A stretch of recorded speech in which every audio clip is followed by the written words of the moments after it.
All right, welcome to Pops on Pop Culture. This is my first movie review live on the radio. Let's do Jumanji, Welcome to the Jungle. Now, I didn't get to screen this movie in advance. It conflicted with our schedule, so we weren't able to see it until after its release, and I just didn't really get to writing anything up. But to be honest, this is the movie that everyone's talking about right now.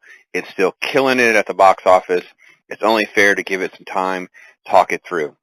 I don't give out a lot of spoilers without a warning, so there'll be a time in the video you'll be warned. Let me know when we transition into some of the spoilers in the film. So let me get started and say, first off, if you're a fan of the original film, you're going to love this one. It's got pretty much the same essence, the same feel. It's a great film. It moves very fast, a lot of humor.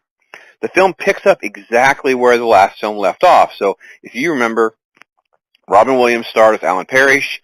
They finish the game. They say Jumanji. They meet the other kids. Blah, blah, blah. Get rid of the game. The game washes up on a beach, and we hear the beat of the drums signaling someone else to pick up the game, play the game, and ultimately curse themselves. That's exactly what happens. So it picks up there, and then you forward to now, and you have four teenagers, complete different backgrounds, complete stereotypes, contrived sort of like backstories with how they're all going to be. Ultimately, you're thrust in a situation where they're all in detention, and then they ultimately will play what is now a video game version of the game. The game somehow knows to do that, which is kind of set up earlier, and then the four characters, instead of the game coming alive in our society and our culture, which is pretty much the way the original Jumanji did, the characters actually get sucked into the game as avatars. So it's a little bit of reverse. I really enjoyed that. If you've seen the trailers, some of that's been spoiled for you. And I'll be honest, if you've seen the trailers, you may not enjoy the movie as much. Got to kind of subtract about a half a star because a lot of the jokes and some of the funny innuendo and some of that's already been spoiled for you. Now, with that said, I already said there's four characters. Each of the four characters' avatar kind of sets up some of the baseline of the humor for the film. So, for instance, the nerdy kid, he becomes Dwayne "The Rock" Johnson, the big, strong, tough, invincible avatar. Likewise, the big, strong, tough football player, the jock, he is Kevin Hart's character. There's a short joke, he's insignificant compared to his normal persona, that kind of thing. Nerdy girl is the hot chick, played by Karen Gillan. She's Nebula in Guardians of the Galaxy. She played in Doctor Who, and she's very scantily dressed. She's playing the hot chick. Then last but not least, there is the cheerleader type, and the cheerleader type is actually inside Jack Black, and Jack Black plays this brilliantly. It's a really funny spin on, the teenage girl and all of its nuances inside overweight, middle-aged white guy. So tons of jokes right out of the gate, kind of nonstop. There's been some concern about some of that humor and the taste of that. Now, I admit at times it's a little risky, but I don't think it really gets bad. I think that there's some innuendo there, and this is where I would caution you if you have a child that's less than, say, 8 to 10 years old, depending on how naive they are, there could be some innuendo that could prompt for some questions or conversation. There's nothing graphic or anything like that. There's definitely no nudity. The curse words are very light. There's a few curse words here and there. There's no real F-bombs. There's nothing really profane or dirty or anything like that.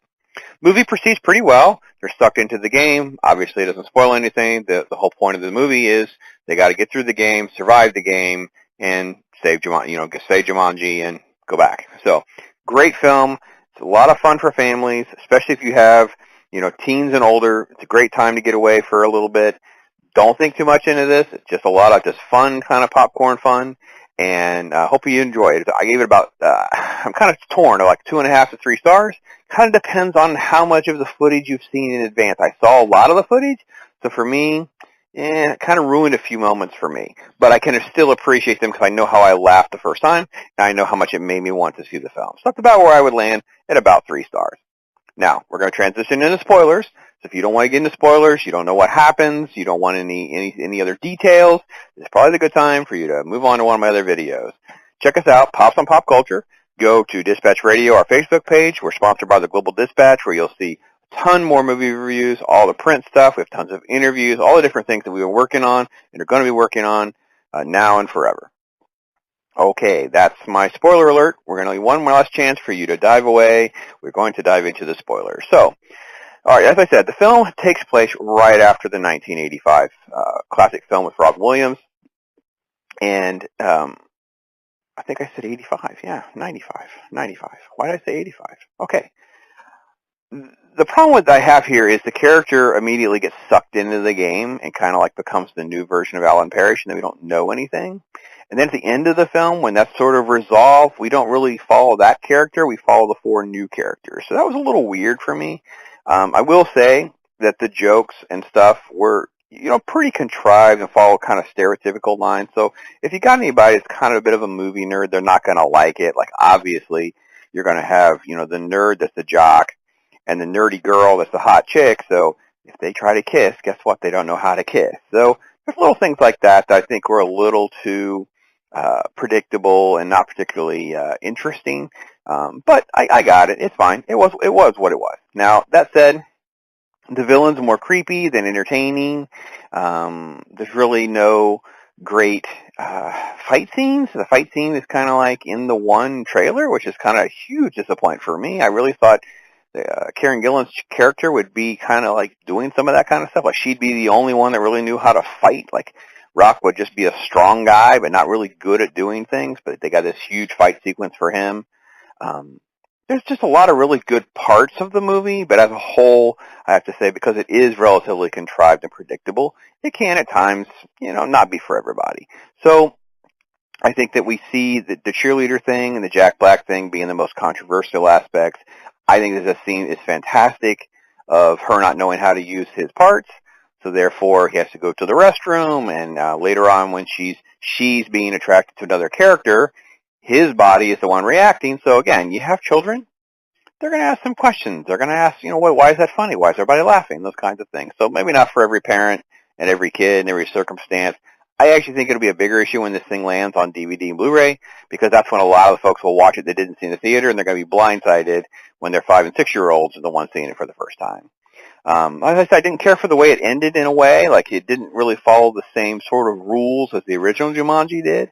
And they did kind of like have this response to destroy the game and prevent future sequels, which I think they may possibly regret now that they're making so much money, because it's a really fun, entertaining alternative to the hardcore Oscar films. It's where all the focus is, and Star Wars, because if you've seen it, you've done that, you've been there. So Jumanji is kind of a great alternative to that. And it's definitely more family friendly.